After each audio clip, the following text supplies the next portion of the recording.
मेरा नाम गुलशन है। मेरे पति राहुल ने अपनी जिंदगी में बहुत मेहनत की।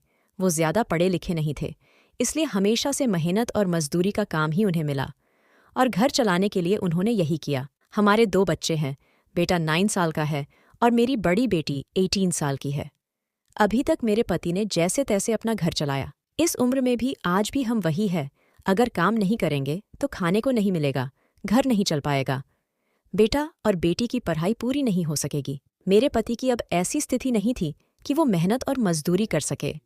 उनसे अब यह काम नहीं होता था। अब हम क्या करेंगे?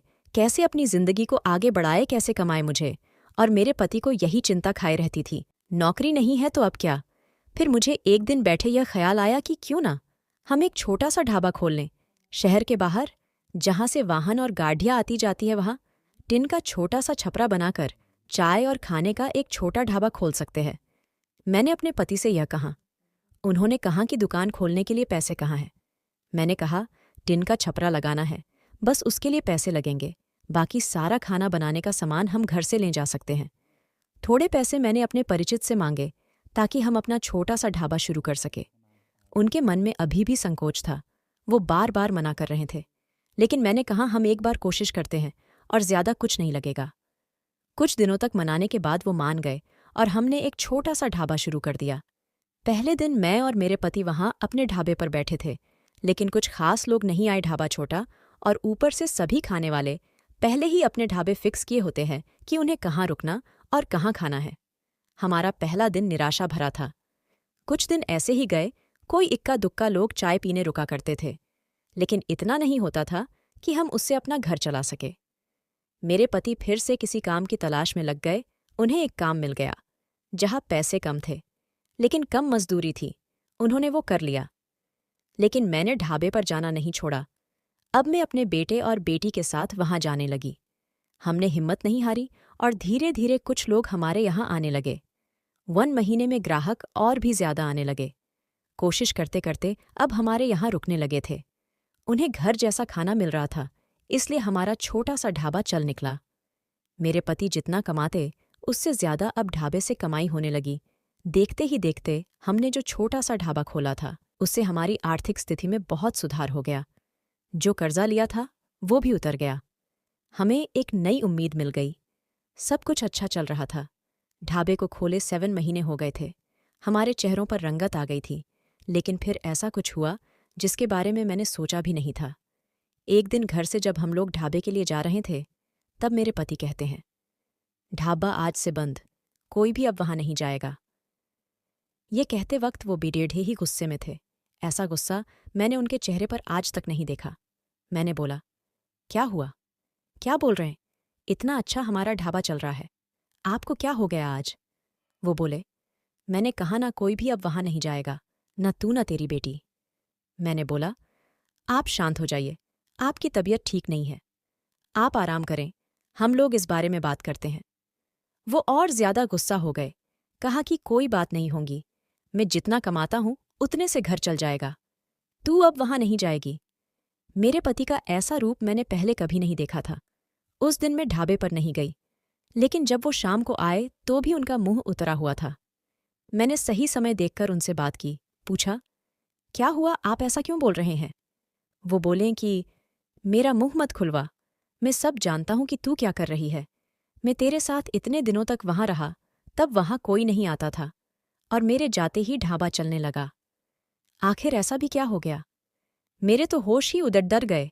वो क्या बोलना चाहते थे मैं समझ गई। ऐसी बात वो भी शादी के इतने दिनों बाद। उनके मुंह से सुनकर मुझे यकीन ही नहीं हो रहा था कि यह मेरे पति है। मैं एकदम खामोश हो गई। रात को मेरे आंसू नहीं रुक रहे थे। मेरे मुंह पर अब ढाबे का नाम भी नहीं आया। इस तरह की बातें सुनने के बाद मेरा अब कुछ करने का मन ही नहीं किया। उस दिन से खामोश हो गई।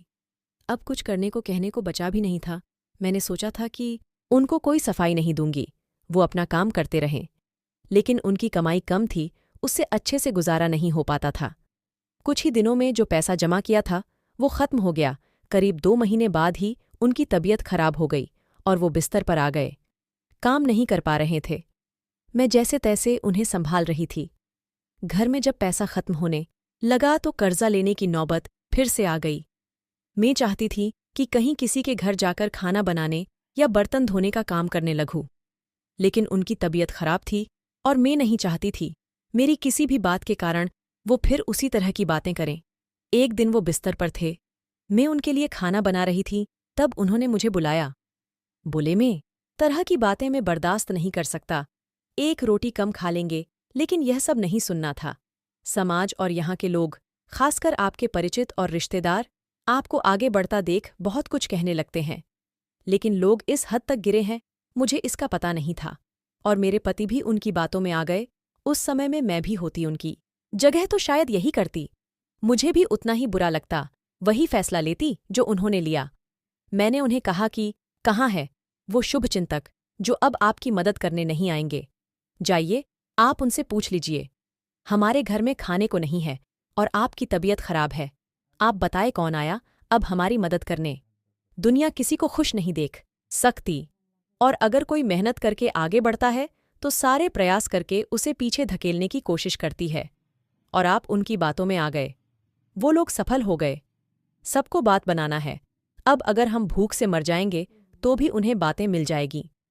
वो लोग कुछ समय तक बोलते, अगर हमें कोई फर्क नहीं पड़ी डीडीएचता, तो वो थक कर हार मान लेते। वो पीठ पीछे ही इस तरह की बकवास कर सकते हैं, सामने आने की तो उनमें हिम्मत भी नहीं है। उस दिन मेरे पति की आंखें खुल गईं।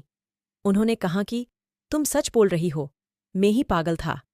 लोगों को सफाई देने और उनके आगे अच्छा बनने में अपना नुकसान करा लिया। जब हम गलत नहीं हैं तो हमें सफाई क्यों देना, क्यों डरना।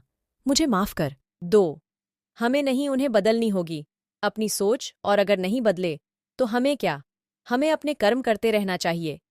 क्या अब हम फिर से कुछ कर सकते हैं? मैंने कहा, कभी भी देर नहीं होती है, हम अब भी कर सकते हैं। मेरे पति बोले, मैं भी अब तुम्हारा साथ दूंगा, अगर तुम चाहो तो। मैंने हाँ कहा और फिर एक बार कोशिश की। थोड़ी मुश्किल हुई, लेकिन धीरे धीरे गाड़ी फिर पटरी पर आने लगा।